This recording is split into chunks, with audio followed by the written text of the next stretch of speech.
We have a political system that does not represent the needs of working people. And quite frankly, it doesn't represent those needs because there aren't many working people in places of political power. One of the biggest problems we have is we have a lot of folks who have spent decades as politicians who have never once had a callus on their hands.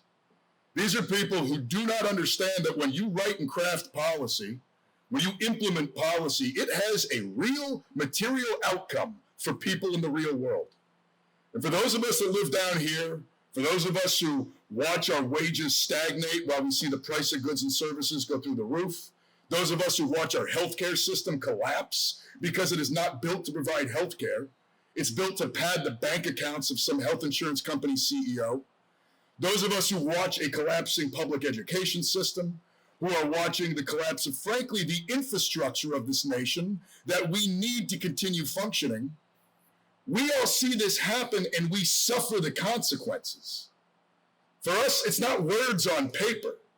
It's not a theory. It's a real thing. It is an age of political power. And power in the society comes from two places: organized money or organized people. And we all know that the money is organized. And it has bought our political system. Politics is about power. That's it. And in this country's history, the only time we have ever moved the ball forward for working people, the only time we've ever gotten better things, the only time we've ever moved us closer to a better future where everybody gets justice and decency and dignity, the only time that ever happens is when people organize and fight for what they need. We need to recognize that we didn't get an 8-hour workday, we didn't get the weekend because somebody wrote another postcard to a congressman. We got it because working people organized and fought for what they needed in the streets, in the hills, and in the halls of power.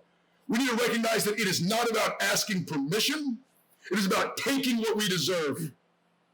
It is about peeling back from the billionaires and the corporations and a political system that serves them, taking back what is ours, because this country is built on the labor of working people. Yeah.